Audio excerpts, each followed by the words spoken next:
Ya, baik, kembali lagi di Breaking News TV One. Kita juga melihat bagaimana rangkaian acara aksi damai bela Palestina yang dilakukan di kawasan Monas, Jakarta. Tadi kita sudah melihat juga sudah ada pembacaan pernyataan yang dilakukan oleh beberapa tokoh. Kemudian juga saat ini kita juga masih menantikan akan ada penjelasan secara singkat yang nantinya akan diberikan oleh Menlu Retno Marsudi, dilanjutkan juga dengan Menko PMK dan juga Menteri Agama dan Ketua DPR RI dan juga Wakil Ketua DPD RI serta Wakil Ketua MPR RI yang pada pagi hari ini sudah turut juga hadir bersama kurang lebih 2 juta masyarakat Indonesia lintas agama yang turut memberikan dukungannya terhadap Palestina.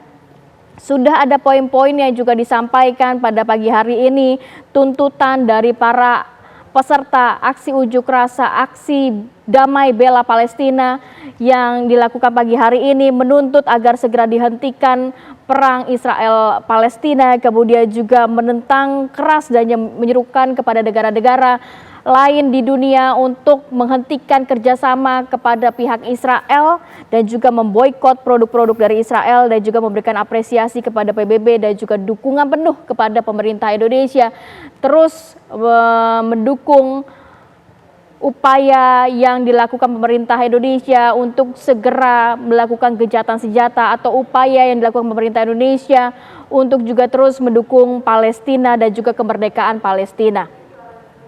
Saya mau ke Mas Satrawi lagi menyambung yang tadi Mas, beberapa poin terkait menghentikan perang nantinya juga akan dibawa ke Mahkamah Internasional, harapan dari para peserta aksi damai pada pagi hari ini, kemudian juga menentang keras dan juga menyerukan negara-negara.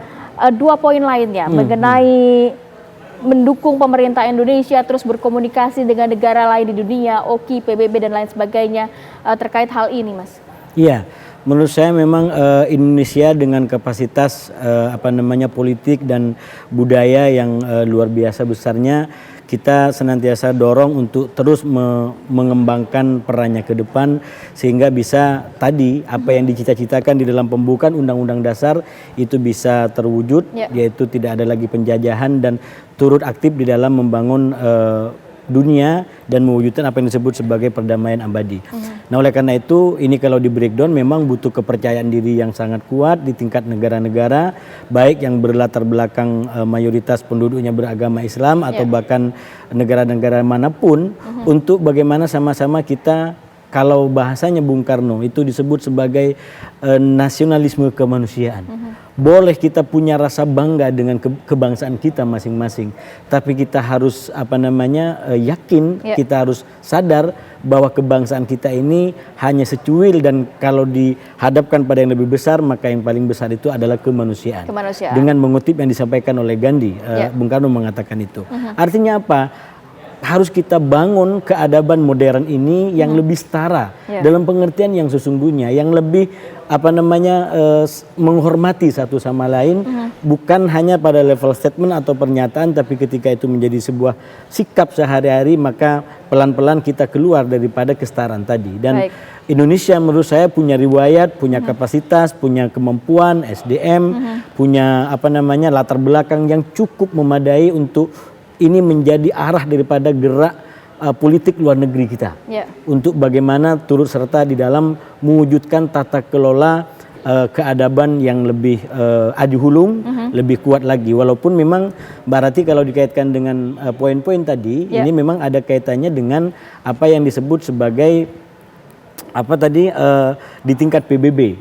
Jadi menurut saya apa yang disampaikan oleh PBNU, saya mengikuti 2 kali PBNU memberikan sikap, itu sebenarnya sangat penting bagi PBB sebagai organisasi yang diikuti oleh bangsa-bangsa di dunia, untuk tidak hanya mengedepankan legalistik tapi berpegangan pada hal yang lebih bijaksana. Misalkan tidak menggunakan voting di dalam isu-isu kemanusiaan. Ini menurut saya krusial.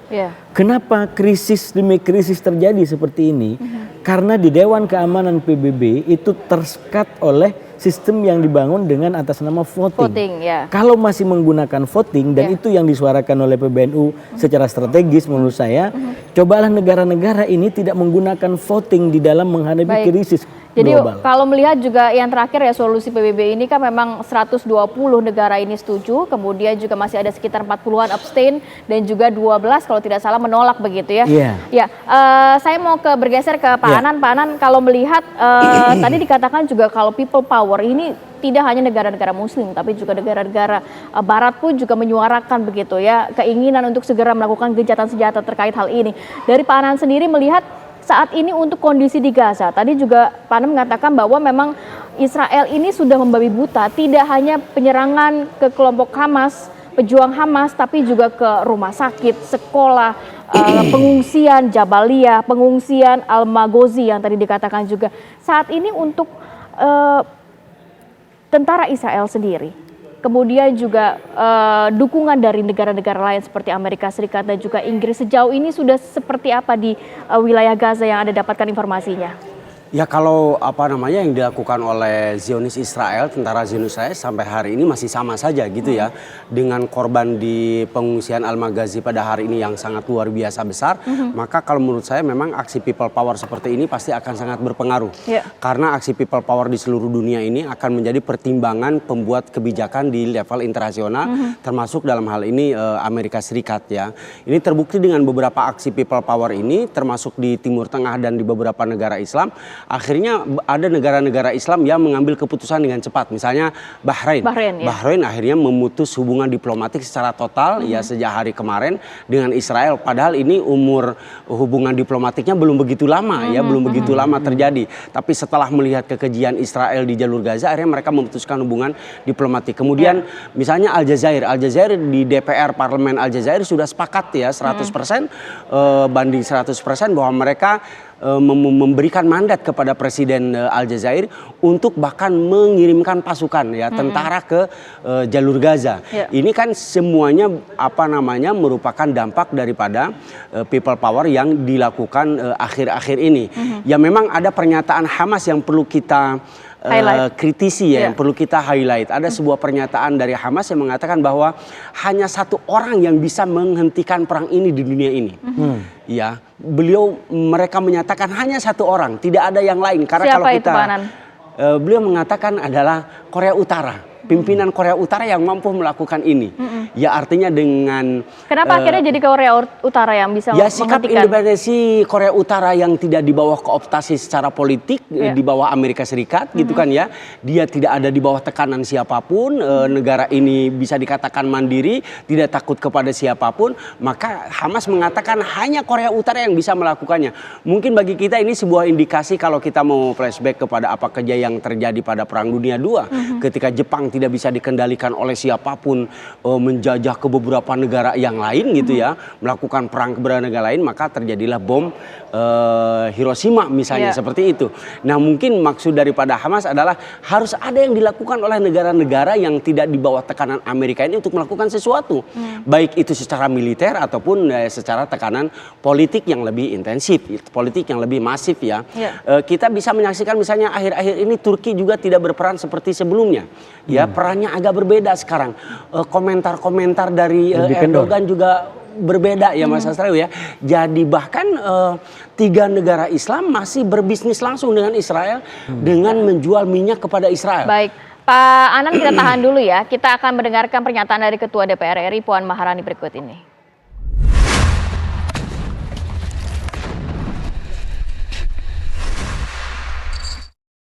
Atas undangan Pak Din Samsudin, karena dapat merasakan bahwa apa yang dilakukan dan telah terjadi di Palestina adalah hal yang tidak bisa diterima oleh kita semua.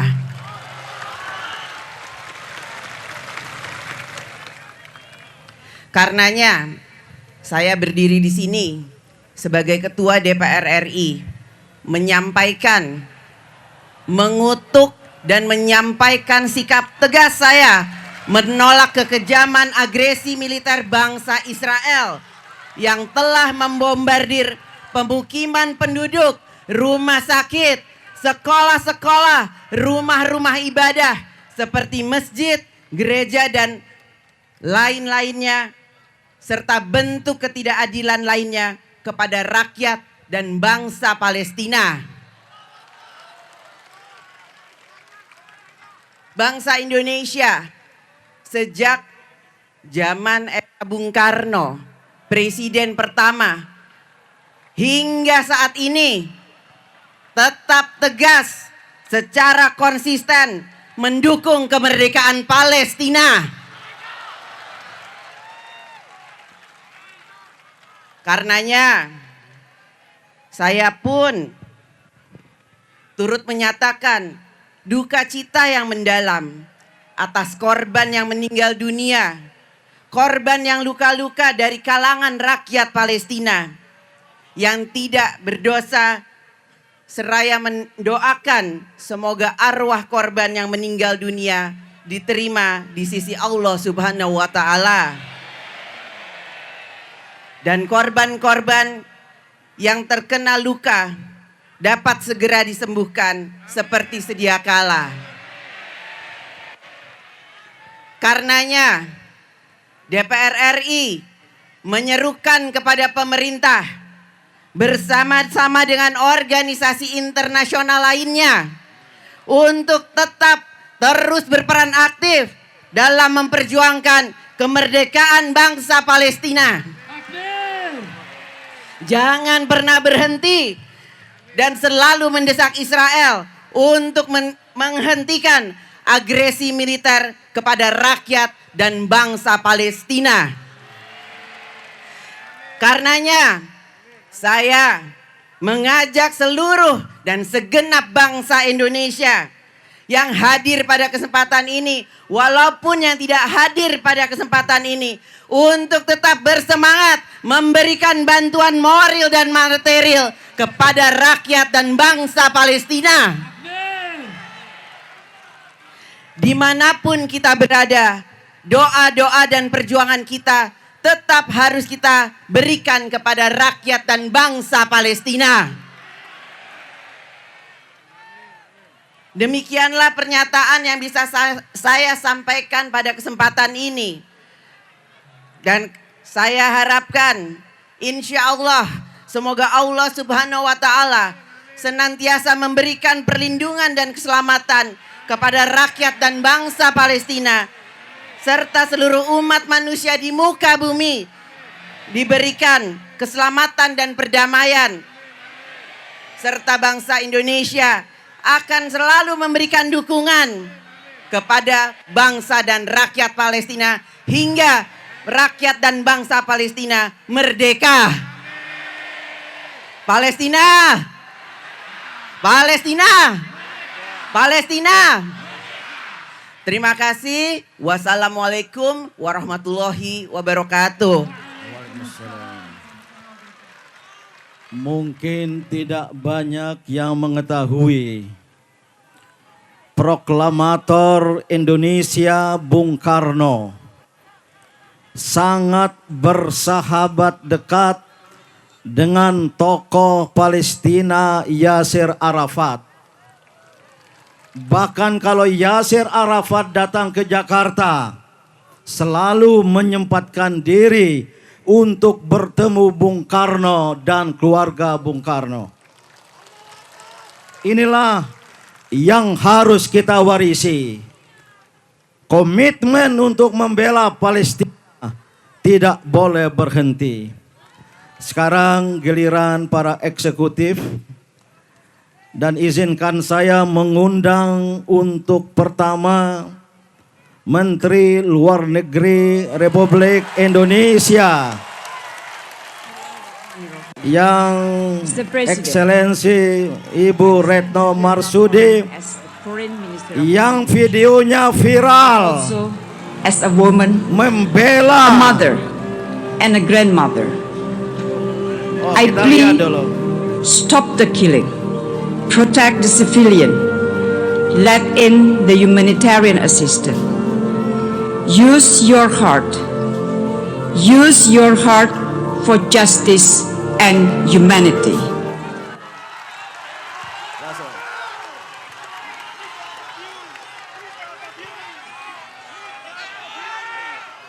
Bismillahirrahmanirrahim. Assalamualaikum warahmatullahi wabarakatuh. Ibu bapak yang saya hormati, atas nama pemerintah Indonesia, kami ingin menegaskan kembali dukungan Indonesia terhadap perjuangan bangsa Palestina. Ibu bapak kita berkumpul di sini bersatu dari yang bineka untuk menunjukkan solidaritas kita terhadap kemanusiaan. Dan kemarin bantuan tahap pertama sudah diberangkatkan dan dilepas langsung oleh Presiden Joko Widodo. Dan ini bukan hanya bantuan dari pemerintah, tetapi dari seluruh masyarakat Indonesia yang disalurkan melalui lembaga-lembaga kemanusiaan. Terima kasih kepada seluruh rakyat Indonesia. Dan bantuan selanjutnya akan dipersiapkan. Ibu bapak, semalam saya menulis puisi.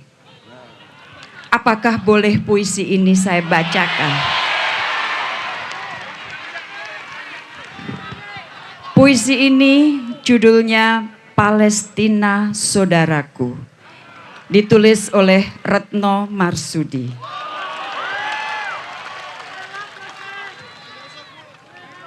Hatiku miris karena bocah itu menangis. Dia terluka.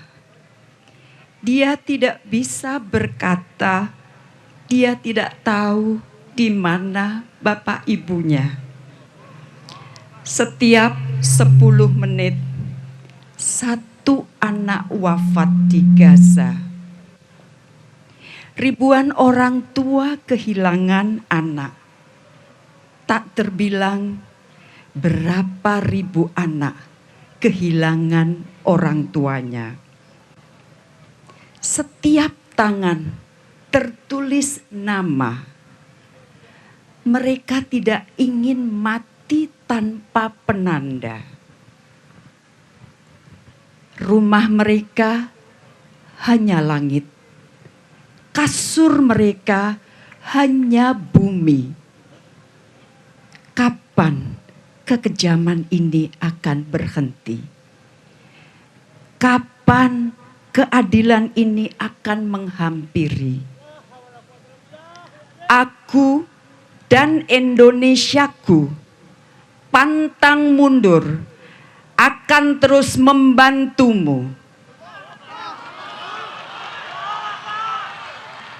Aku dan Indonesiaku akan terus bersamamu sampai penjajah itu enyah dari rumahmu. Palestina, kau adalah saudaraku, dan aku, Indonesiaku, akan selalu bersamamu. Demikian Ibu dan Bapak, wassalamualaikum warahmatullahi wabarakatuh. Waalaikumsalam warahmatullahi wabarakatuh.